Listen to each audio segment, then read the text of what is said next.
ایران اسرائیل تنازع رکوانے کے لیے عالمی طاقتیں سرگرم، اقوام متحدہ کی سلامتی کونسل کا اجلاس۔ سیکرٹری جنرل اقوام متحدہ نے ایران اور اسرائیل سے فوری جنگ بندی پر زور دیا۔ انطونیو گوتریس نے کہا ایران اسرائیل تنازع مزید بڑھا تو کسی کے کنٹرول میں نہیں رہے گا۔ امن کو موقع دیا جائے، جنگ سے گریز کیا جائے، کشیدگی کا حل صرف سفارتکاری میں ہے۔ ایران اسرائیل جنگ سے پوری دنیا متاثر ہو رہی ہے۔ روس اور چین کا ایران اسرائیل جنگ فوری بند کرنے کا مطالبہ۔ اقوام متحدہ کی سلامتی کونسل کے اجلاس میں روسی مندوب نے کہا ایٹمی تنصیبات پر مسلسل حملے دنیا کو ایٹمی تباہی کی طرف دھکیل سکتے ہیں۔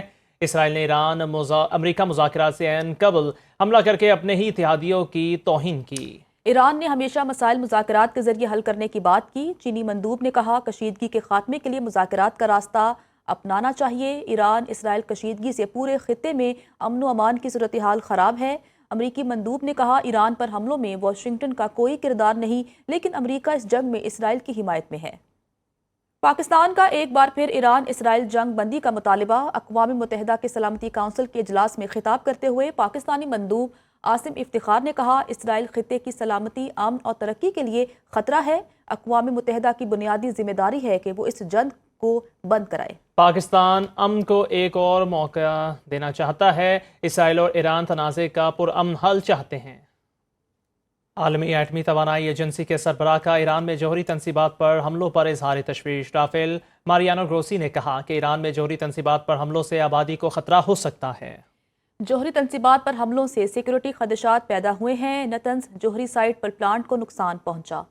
سربراہ عالمی ایٹمی توانائی ایجنسی کا ایران میں جوہری تنصیبات پر حملوں پر اظہار تشویش۔ ایران میں جوہری تنصیبات پر حملوں سے آبادی کو خطرہ ہو سکتا ہے۔ جنیوا میں ایرانی وزیر خارجہ کے یورپی وزرائے خارجہ سے مذاکرات۔ فرانس، برطانیہ اور جرمنی کے وزرائے خارجہ سے ملاقات میں اسرائیل ایران جنگ پر تبادلہ خیال کیا۔ عباس عراقچی نے کہا جنیوا مذاکرات سفارتی عمل کا اختتام نہیں، تسلسل ہیں۔ ایرانی وزیر خارجہ سے ملاقات کے بعد برطانوی وزیر خارجہ نے میڈیا سے گفتگو میں کہا ایران کے ساتھ بات چیت جاری رکھنے کے خواہش مند ہیں۔ ایران کے ساتھ مذاکرات کا دروازہ کھلا رکھنا ضروری ہے۔ فرانسیسی وزیر خارجہ نے کہا ہم سمجھتے ہیں سفارتی اقدام سے مذاکرات کی راہ ہموار ہونی چاہیے۔ جرمن وزیر خارجہ بولے مذاکرات میں امریکہ کی شرکت لازمی ہونی چاہیے۔ ایرانی صدر مسعود پزشکیان کا کہنا ہے اب مسلط کردہ جنگ کے خاتمے کا واحد حل دشمن کی جارحیت کو بلا مشروط روکنا ہے۔ ہم نے ہمیشہ امن و امان کی کوشش کی ہے۔ امن کے لیے ضروری ہے کہ صہیونی دہشت گردوں کی مہم جوئی کو ہمیشہ کے لیے ختم کرنے کی یقینی ضمانت فراہم کی جائے۔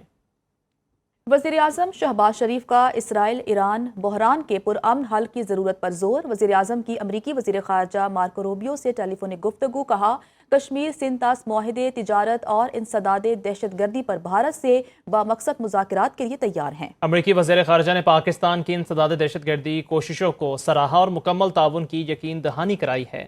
ترجمان امریکی محکمہ خارجہ ٹیمی بروس نے نیوز بریفنگ دیتے ہوئے بتایا کہ امریکی صدر نے کہا ہے کہ ایران سے متعلق 2 ہفتوں میں فیصلہ کر لیں۔ ہماری اولین ترجیح امریکی شہریوں کی حفاظت ہے۔ امریکہ نے اپنے شہریوں کے لیے نئی ٹریول ایڈوائزری جاری کر دی۔ امریکی شہریوں کو سمارٹ ٹریول پروگرام میں انرولمنٹ کرانے، سفارت خانوں اور قونصل خانوں سے رابطے میں رہنے کی ہدایت۔ ایران اسرائیل تنازع رکوانے کے لیے عالمی طاقتیں سرگرم۔ اقوام متحدہ کی سلامتی کونسل کا اجلاس۔ سیکرٹری جنرل اقوام متحدہ نے ایران اور اسرائیل سے فوری جنگ بندی پر زور دیا۔ انطونیو گوتریس نے کہا ایران اسرائیل تنازع مزید بڑھا تو کسی کے کنٹرول میں نہیں رہے گا۔ امن کو موقع دیا جائے، جنگ سے گریز کیا جائے، کشیدگی کا حل صرف سفارتکاری میں ہے۔ ایران اسرائیل جنگ سے پوری دنیا متاثر ہو رہی ہے۔